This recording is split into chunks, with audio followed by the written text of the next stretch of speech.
Form 7 আর সেই form 7-এ ভুল তথ্য দেওয়ার অভিযোগে গ্রেফতার করা হয়েছে বিজেপি নেতাকে। জীবিত 343 ভোটারের নাম বাদ দিতে ফর্ম 7 জমার অভিযোগ। তারপর কি হলো জানবো। সুজিত ভৌমিক রয়েছে আমার সঙ্গে। সুজিত, ধৃত বিজেপি নেতাকে আদালতে তোলা হলে 7 দিনের পুলিশ হেফাজতের নির্দেশ দেওয়া হয়েছে এবং মারাত্মক অভিযোগ, গুরুতর অভিযোগ তার বিরুদ্ধে তমশ্রী। তিনি একেবারে ভুয়ো যে রিপোর্ট বা কমপ্লেন 7 নম্বর ফর্ম ফিল আপ করেছিলেন সেটা কিন্তু প্রমাণ এবং যেটা করেছেন তিনি বিএলও খোঁজ নিজেই, এবং কারণ তার পরিবারের সদস্যদেরকে একেবারে এই সন্দেহের তালিকায় তিনি ভুয়োভাবে দিয়েছিলেন, এমন মারাত্মক অভিযোগ। তারপরে অভিযোগ এবং অভিযুক্তকে গ্রেপ্তার করেন পুলিশ এবং আদালতে তুললে 7 দিনের পুলিশ হেফাজতের নির্দেশ দেওয়া হয়েছে। ঘটনাকে ঘিরে রাজনৈতিক চাপালুতর চর্চা শুরু হয়েছে। সব মিলিয়ে এই ঘটনায় রীতিমতো চাঞ্চল্য ছড়িয়ে পড়েছে।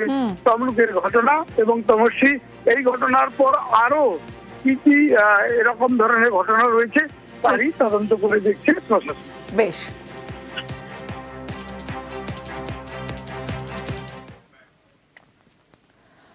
প্রচারে স্বেচ্ছাসেবী চায় তৃণমূল। বিজেপির বিরুদ্ধে প্রচারে স্বেচ্ছাসেবী চাইছে তৃণমূল। প্রচারে ঝাঁঝ বাড়াতে রিল বা শর্টস মেকারদের খোঁজ। আরো বিস্তারিত জানাবে আবির ঘোষাল রয়েছে আমার সঙ্গে। আবির, দেখো, তুমি জানো যে ইতিমধ্যেই তৃণমূলের তরফ থেকে ডিজিটাল যোদ্ধাদের নিয়ে প্রচার শুরু হয়েছে, সেটা একেবারেই ডিজিটাল মাধ্যমে। কিন্তু একই সঙ্গে হচ্ছে তৃণমূল কংগ্রেস চাইছে যে এই নির্বাচনের প্রচারে ভিন্নমাত্রিক প্রচারে যেতে, এবং সেই প্রচারের ক্ষেত্রে সাধারণ মানুষকেও তারা এই অভিযানের ক্ষেত্রে সামিল করতে চান।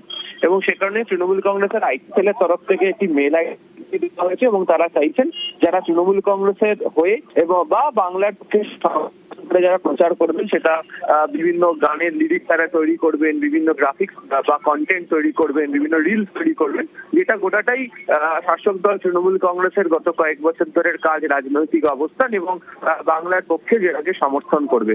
তো তাদেরকে আবেদন করতে বলা হয়েছে এবং তাদেরকে নিয়ে তারা পুরোদস্তুর প্রচারে যেতে চায়। প্রচার খুবই গুরুত্বপূর্ণ।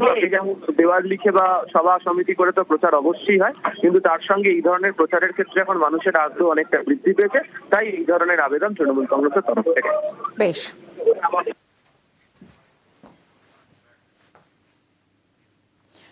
নদীর গতিপথ বদলে ফেলে চরচুড়ে। পাহাড়ি নদীর চরে জমি মাফিয়ার দাপাদাপি।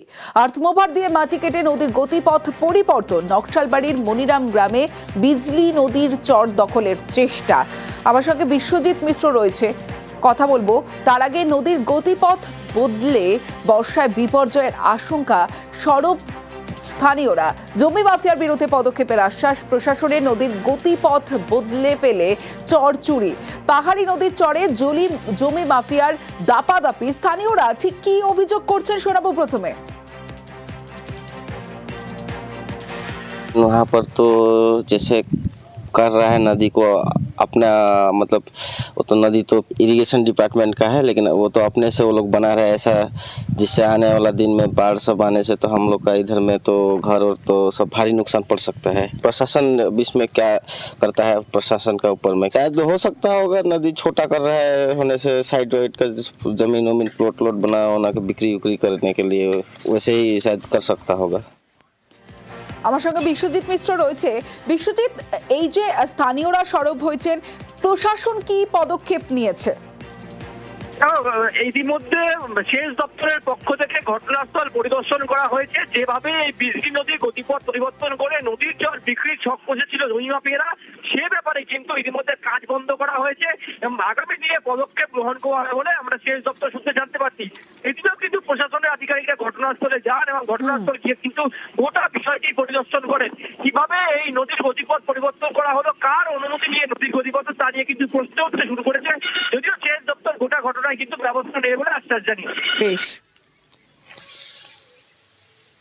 ও যদি আমাদের এরকম করে থাকে তাহলে অবশ্যই আমরা জয়েন্টলি, মানে তো ইরিগেশন আমরা এবং যারা প্রশাসনিক আরো কর্মকর্তা রয়েছে যেমন গ্রাম পঞ্চায়েত বা বিডিও অফিস, সবাইকে নিয়ে আমরা ওয়েট করা হবে এবং এই ধরনের কার্যকলাপ যাতে না হয় সেটা অবশ্যই দেখা হবে যদি আমাদের নকশালবাড়ি ব্লকের অধীনস্থ হয় আর কি।